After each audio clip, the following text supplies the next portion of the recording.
So you just dropped 30 grand on a sweet travel trailer or motorhome.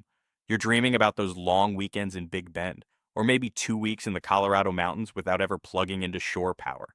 And now you're asking the question everyone asks, how many solar panels do I need for my RV? Here's the thing, that's the wrong question. And if you start by figuring out your solar panels first, you're going to waste a bunch of money and end up with a system that doesn't work the way you think it will. Stick with me for the next few minutes. I'm going to show you why everyone gets RV solar backwards. Hey everyone, I'm with Integrate Sun. We mostly install home solar systems across 12 states, but we also help RV folks size their systems. And honestly, RV solar is way easier than home solar if you do it in the right order. All right, so here's what happens to 90% of people planning their first RV solar setup. You go on YouTube, you watch a bunch of videos, and every single one of them is like, I installed 400 watts of solar. Or check out my 600 watt setup, and they're showing you all these panels on the roof, talking about rigid versus flexible, what brand they bought, how they mounted everything, and you think, okay, cool, I need 400 watts. Let me go buy some panels. Here's why that's backwards. Solar panels are your electricity factory. They make power when the sun's out.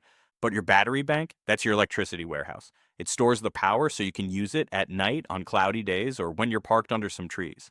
If you size your panels without thinking about your batteries, one of two things happens. Thing number one, you buy a bunch of solar panels, but you've only got like 100 amp hours of battery. By 10 in the morning, your batteries are topped off. And now your panels are just sitting there making power with nowhere to put it. You literally wasted money on solar you can't even use. Thing number two, you get a nice big battery bank, let's say 400 amp hours, but you only put 200 watts of solar on the roof.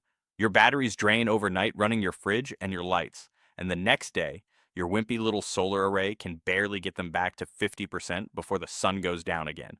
3 days into your camping trip, you're firing up the generator because your batteries are dead. Sound familiar? The right way to do this is figure out how much power you actually use. Size your batteries to hold that power. Then figure out how many panels you need to recharge those batteries in one good sunny day. Consumption first, batteries second, panels third, and not the other way around. And look, before we get into the calculator, let me just say this real quick because I know some of you are thinking it. But dude, I saw this guy on YouTube running his whole RV on 200 watts of solar. Yeah, you know what that guy's not telling you? He's either got a massive battery bank, or he's running his generator 4 hours a day, or he's dry camping next to his house and plugging in every other night. Don't trust the YouTube highlight reel. Trust the math. All right, let's do the math. First step, you got to figure out how much electricity you're actually going to use in a day. And this is where people get all stressed out like, oh man, I got to calculate watts and amps and volts.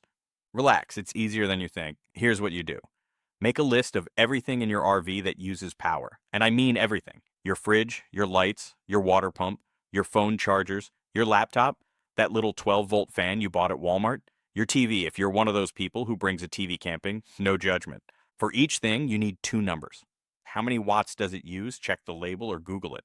How many hours a day will you run it? Let me give you a real example. This is pretty typical for a weekend warrior setup. Your 12-volt fridge, that thing's running 24/7, right? It cycles on and off, but let's say it averages 60 watts. Over 24 hours, that's about 1,400 watt hours. LED lights. You've got maybe 4 lights in the RV. Each one's like 6 watts. You use them for 5 hours at night, that's 120 watt hours. Water pump, 50 watts, but you only run it like half an hour total per day when you're brushing teeth, doing dishes, that's 25 watt hours. Charging your phones. 2 phones, 10 watts each while charging, maybe 3 hours, that's 60 watt hours. Your laptop, 60 watts for 2 hours, that's 120 watt hours. And fans. You've got 2 fans running 8 hours a night in the summer, 15 watts each, that's 240 watt hours. TV for movie night, 50 watts for 2 hours, 100 watt hours, and add all that up, you're at about 2,100 watt hours per day. Call it 2,000 to keep the math easy. Now here's the thing. You're always going to use more than you think. Always. So add 20% as a safety buffer. 2,000 times 1.2 equals 2,400 watt hours per day. That's your number. Write it down. Now, and this is the part that's going to surprise you, that 2,400 watt hour number, that's not how you size your solar panels. Not yet, anyway. First, we got to talk about batteries, and this is where it gets interesting. All right, so you need 2,400 watt hours per day. Cool. Now the question is, how big does your battery bank need to be? And the answer depends on how many days you want to camp without seeing the sun. Most RVs run on 12 volts. Some bigger rigs are 24 or 48, but let's keep it simple and say 12 volts. To convert your watt hours into amp hours, which is how batteries are measured, you just divide by 12. 2,400 watt-hours divided by 12 volts equals 200 amp-hours. But hold on, that's only one day of power. What if it's cloudy tomorrow? What if you're parked in the shade? What if it's December in Colorado and you're getting like 3 hours of weak sun? This is where you got to decide, how much battery autonomy do you want? Option 1, 200 amp hours, that's one day of power. If the sun comes out tomorrow, you're fine. If it doesn't, you're either running the generator or you're rationing power like you're on a submarine. Option 2, 400 amp hours, that's 2 days. This is what I recommend for most people. It gives you a cushion. One cloudy day, no problem. 2 cloudy days in a row, okay, now you're thinking about the generator. Option 3, 600 amp hours, that's 3 days. This is for the serious boondockers who are camping way out in BLM land for 2 weeks at a time. But it's expensive and it's heavy, and let's go with 2 days, 400 amp hours. Now here's where battery chemistry matters, and this is super important. If you buy lithium batteries like Life PO4, lithium iron phosphate, you can use about 85% of their capacity. So to get 400 usable amp hours, you need about 470 amp hours of lithium batteries. Most people just buy two 12-volt, 200 amp hour lithium batteries. That's 400 amp hours total. Close enough. If you buy AGM or lead acid batteries, you can only use about 50% of their capacity before you start damaging them. So to get 400 usable amp hours, you actually need 800 amp hours of lead acid batteries. That's 4 big honkin' golf cart batteries. See the difference? Lithium batteries cost more upfront, like 1,000 to 1,400 bucks per 200 amp hour battery. So you're looking at 2 to 3 grand for your battery bank. Lead acid batteries are cheaper upfront, maybe 4 to 600 bucks per 200 amp hour battery, but you need twice as many of them. They're way heavier, and you're replacing them every 3 to 5 years because they don't last. Do the 10-year math, and lithium is actually cheaper. Plus, you're not hauling an extra 400 pounds of lead around, killing your gas mileage. Go with lithium if you can possibly afford it. You'll thank me later. Okay, quick sidebar. Some of you are thinking, what about running my air conditioner? Yeah, no, not with this setup. A rooftop RV air conditioner pulls like 1,500 watts continuously. To run that for even a few hours, you'd need 4,000 watts of solar and a battery bank the size of a small car. Most people either stay at RV parks with hookups when it's hot, or they run a generator for AC. There's no shame in that. All right, back to sizing your system. Okay, now we can finally talk about solar panels. You need 2,400 watt hours per day. You've got 400 amp hours of battery to store it. Now you need enough solar to recharge those batteries in one good sunny day. Here's the formula. Daily watt hours divided by peak sun hours equals your solar watts. Peak sun hours vary depending on where you are and what time of year it is. Texas in the summer, you're getting like 5 to 6 peak sun hours. Arizona, 6 to 7 easy. Best solar in the country. Colorado in the summer, 5 to 6, but in the winter, 3 to 4 max. Let's be conservative and use 4 peak sun hours. That way your system works even in the shoulder seasons.